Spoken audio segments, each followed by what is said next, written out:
नमस्कार दोस्तों, ज्योतिष, हस्तरेखा एवं वास्तु विशेषज्ञ आचार्य पंडित गिरीश बारोलिया के चैनल में आपका स्वागत है। कृपया हमें अपना स्नेह व सहयोग प्रदान करें।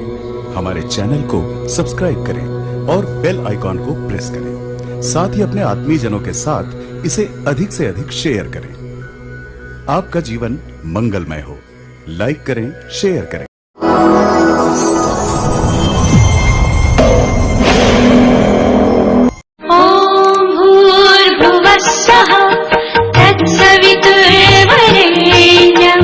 भर्गो देवस्य धीमहि धियो यो नः प्रचोदयात्। जब हम किसी भी देवी देवता का पूजन करते हैं, किसी भी मंत्र का जाप करते हैं, तो उनमें कुछ बेसिक चीज़ें होती हैं, कुछ सूत्र होते हैं जिन्हें हम यदि साधना के पहले समझ जाएं, तो फिर वो मंत्र, वो देवी देवता का जो भी हम मंत्र का जाप करते हैं, जो भी इष्ट की हम आराधना करते हैं, उसके परिणाम हमें बहुत अच्छे प्राप्त हो सकते हैं। तो जो भी गायत्री का साधक जब मंत्र का जाप करता है, तो उसके पहले सबसे प्रथम सूत्र आता उपासना।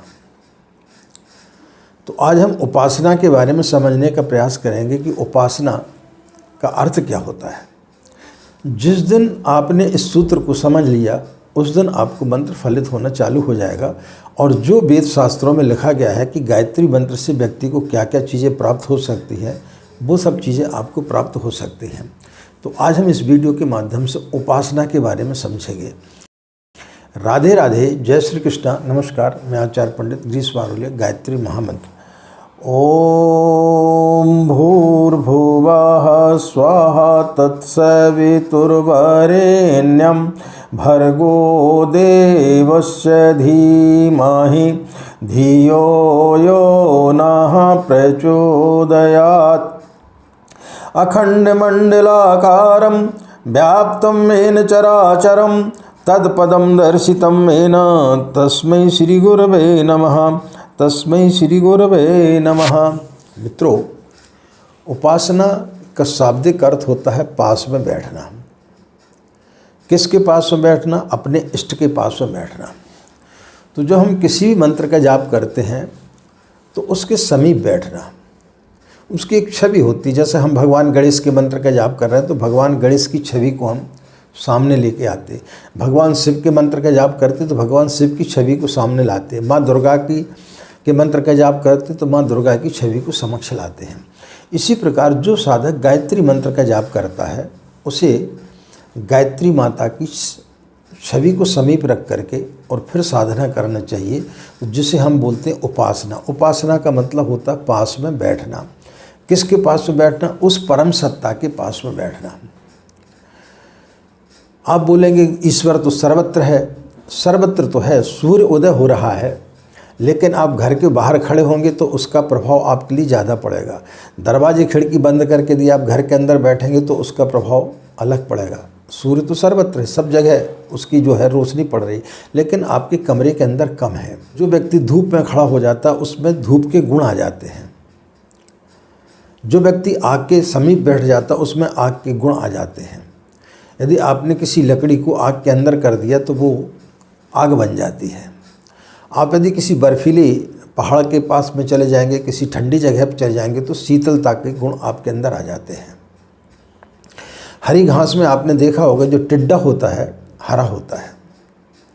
इसी प्रकार से ठंडे प्रदेशों में पाए जाने वाले जो भालू रहते हैं, उनका रंग जो है वो सफ़ेद होता है। तो जैसी जगह पर हम बैठते हैं, उसके गुण हमारे अंदर आना प्रारंभ हो जाते हैं। ईश्वर सर्वत्र है, ईश्वर सर्वश्रेष्ठ है।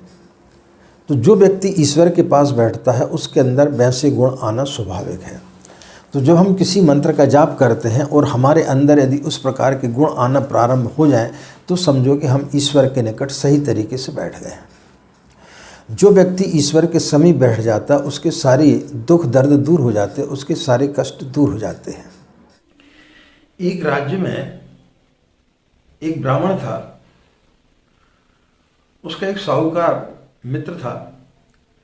तो वो जो भी अपनी धनराशि कमाता था, थोड़ा थोड़ा उसमें से अपनी बच्ची की शादी के लिए उसके पास में एकत्रित करते जाता था कि जब भी मेरी बच्ची की शादी होगी इस मित्र से मैं अपनी धनराशि वापस ले लूँगा। तो जब उसकी बच्ची की शादी की योग हुई, उसकी शादी जहाँ पर तय हुई, तो वो निश्चिंत होकर के अपने मित्र के पास में गया, उस साहूकार के पास में, और बोला कि भाई मेरी बच्ची की शादी है, मुझे मेरा पैसा वापस दे दो। उस साहूकार की नीयत खराब हो गई। उसने बोला किस प्रकार का पैसा, मेरे पास में आपकी किसी प्रकार की कोई भी राशि नहीं है। वह ब्राह्मण ठगा सा रह गया। उसने अपनी पत्नी को जाकर बताया कि भाई ऐसी ऐसी बात है। तो उसने बोला कि एक काम करो, अपने राज्य का जो राजा है उसके पास जाकर के अपनी परेशानी को बताओ, वो निश्चित रूप से वहाँ से आपको कोई ना कोई हल मिलेगा।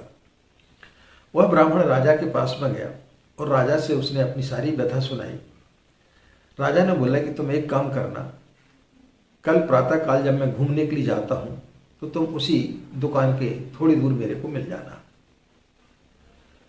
वह ब्राह्मण प्रातःकाल पहुंचा, राजा का रथ चला रहा था, वो उसकी दुकान के थोड़े पहले खड़ा हो गया। राजा ने जैसे उसको देखा तो राजा ने अपने समीप उसको बिठा लिया और फिर राजा का रथ उसके दुकान के सामने से निकला। जैसे ही उस साहूकार के दुकान के सामने से राजा का रथ निकला, उसने देखा कि यह ब्राह्मण राजा के समीप बैठा हुआ है, कहीं राजा का मित्र तो नहीं है, और यदि मान लो इसने राजा को मेरी शिकायत कर दी तो निश्चित रूप से मुझे आर्थिक दंड मिलेगा। और थोड़ी दूर जाकर के राजा ने उस ब्राह्मण को उतार दिया।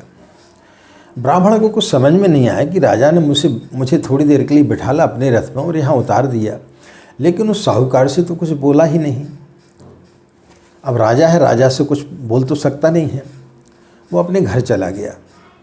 जैसे वो घर पहुंचा तो क्या देखता है कि साहूकार दौड़े दौड़े आया और बोले, पंडित जी मुझसे बहुत बड़ी चूक हो गई। मैंने अभी अभी अपना खाता देखा, आपने अपनी बच्ची के लिए सही में मेरे पास में राशि जमा कराई थी, वह मैं राशि लेकर के आया हूँ। तो उसने वो राशि दी और साथ ही उसने बोला कि भाई इतने वर्षों से आप जमा कर रहे थे तो उसका जो है इतना ब्याज हुआ, और आपकी बच्ची मेरी बच्ची है तो मैं अपने तरफ से और कुछ राशि उसके लिए देता हूँ, तो आप अच्छे से अपनी बच्ची की शादी करें। वह ब्राह्मण बड़ा आश्चर्यचकित हो गया और उसके मन में विचार आया कि एक राजा के पास बैठने से इतनी बड़ी समस्या का समाधान हो सकता है, तो जो सबका राजा है, जो समस्त लोगों का राजा है, उस परमात्मा के समीप यदि मैं बैठूं तो मेरी समस्याओं का समाधान तो वैसे ही हो जाएगा। तो मित्रों, जो भी व्यक्ति माँ गायत्री की शरण में बैठ जाता है, माँ गायत्री उसके लिए निहाल कर देती है। तो उपासना का अर्थ है माँ गायत्री के समीप बैठना। तो जो हम उसके समीप बैठते हैं तो माँ गायत्री में जो गुण होते हैं वो हमारे अंदर आना प्रारंभ हो जाते हैं। आपने बांस को देखा होगा, बांस पोला होता है, लेकिन एक बांसुरी वाला जो बांसुरी बजाता है वो उसमें कुछ छेद कर देता है और उसको जैसे अपने ओंठों पर रखता है उसमें संगीत निकलना प्रारंभ हो जाता है, वो समर्पण कर देता है। आपने बेल को देखा होगा, दुबली पतली रहती है, लेकिन वो यदि ज़मीन पर ही रहे तो उसका कोई अस्तित्व नहीं रहेगा, ज़मीन पर ही फैलती रहेगी। लेकिन जैसी वो झाड़ से लिपट जाती है तो वो उसकी ऊंचाई तक पहुंच जाती है। इसी प्रकार से जब व्यक्ति परमात्मा के समीप बैठ जाता है, उससे एकाकार हो जाता है, तो उसमें वो सारे गुण आना प्रारंभ हो जाते हैं। जिस मंत्र का हम जाप करते हैं उस मंत्र के गुण उसमें आना प्रारंभ हो जाता है। तो जब आप ईश्वर के निकट बैठते, जब आप माँ गायत्री के निकट बैठते हैं, तब उस समय आपको उगते हुए सूर्य का ध्यान करना चाहिए, परम पूज्य गुरुदेव का ध्यान करना चाहिए। जो लोग शांति कुंज हरिद्वार गए हैं वहाँ पर आपको सजल श्रद्धा प्रखर प्रज्ञा का ध्यान करना चाहिए, शांति कुंज का ध्यान करना चाहिए। उगता हुआ सूर्य, हिमालय की छाया, माँ गंगा की गोद, प्रखर प्रज्ञा, सजल श्रद्धा, सप्त ऋषियों की तपोस्थली, तो शांति कुंज का ध्यान करना चाहिए। तो जैसे ही आप ध्यान करते हैं तो आप उस सत्ता के समीप पहुँचते हुए चले जाते हैं। आपके घर में यदि मेहमान आ जाता है तो आप मेहमान की विशेष सेवा चाकरी करते हैं। आपके कोई पड़ोस में रहता है या आपके ऑफिस में कोई सहपाठी काम करता है तो उसकी आप खोज खबर तो रखते हैं, वो भी आपकी रखता है, लेकिन यदि उसमें से कोई आपका रिश्तेदार हो जाए, उसमें से कोई व्यक्ति आपकी बच्ची का होने वाला दामाद हो जाए, या कोई लड़की जो आपके साथ में काम कर रही है उससे आपकी शादी तय हो जाए, तो फिर आपका अटेंशन अलग हो जाएगा, आपका उसके प्रति नज़रिया अलग हो जाएगा। इसी प्रकार से जब हम अपने इष्ट की आराधना करते हैं, जब हम उसके समीप बैठते हैं, तो हमारा देखने का नज़रिया अलग हो जाता है। इष्ट और भक्त जो है वो दोनों एक हो जाते हैं, तो वही परिणाम प्राप्त होने लगता है जो हम अपने नाते रिश्तेदारों को हमारे समीप पा करके करते हैं। तो जब हम कर्मकांड करते हैं, तो जिस प्रकार से कि हमारे घर में कोई मेहमान आता है तो हम उसको भोजन कराते, कपड़े देते, स्नान आदि करने के लिए पूछते हैं, इसी प्रकार से सर्वप्रथम भगवान के लिए जो है हम वो भावना करते हैं कि हमने उनका आह्वान किया, वो आकर के विराजमान हुए, अब हमने उनके पैर धुलाए, उनको स्नान कराया, उनको वस्त्र पहनाए, उनको चंदन लगाया, उनको पुष्प चढ़ाए, और फिर जब आप साधना करते हैं तो आप उसके समीप बैठने का एक अभ्यास करते हैं। और जैसे व्यक्ति समीप बैठता है तो उसका समर्पण प्रारंभ हो जाता है। तो जब आपका समर्पण ईश्वर के प्रति हो जाता है तो वो चीज़ आपको फलित होना प्रारंभ हो जाती है। जिस लड़की से आपकी शादी होती है वो लड़की कल तक आपकी किसी भी चीज़ की हकदार नहीं थी, लेकिन जैसी शादी होती है स्त्री आपके प्रति पूर्ण रूप से समर्पित हो जाती है, वो पूरा समर्पण आपके लिए कर देती है। तब फिर क्या होता है, वो आपके पूरे परिवार का, आपके घर परिवार की जो भी चीज़ें हैं उनमें एक एक चीज़ों की अधिकारिणी बन जाती है। क्यों बन जाती है? क्योंकि उसने समर्पण कर दिया। तो जिस दिन हम पत्नी के समान उस परमात्मा के समक्ष जो है अपना समर्पण कर देते हैं, उस दिन हम उसकी सारी चीज़ों का के हकदार हो जाते हैं, और फिर वो सारी विशेषताएं जो उस ईश्वर के अंदर हैं वो विशेषताएं हमारे अंदर आना प्रारंभ हो जाती हैं। इस प्रकार से कि परिवार का मुखिया अपने परिवार के भरण पोषण की व्यवस्था करता है, क्योंकि वो सब उसके निकट हैं, वो सब उनके ऊपर आश्रित हैं। तो जब हम माँ गायत्री के समीप बैठ जाते हैं तो हम उसके ऊपर आश्रित हो जाते हैं, हमारा पूरा समर्पण हो जाता है। और जब आपका समर्पण हो जाता है तब फिर माँ आपकी समस्त समस्याओं का समाधान करना प्रारंभ कर देती है।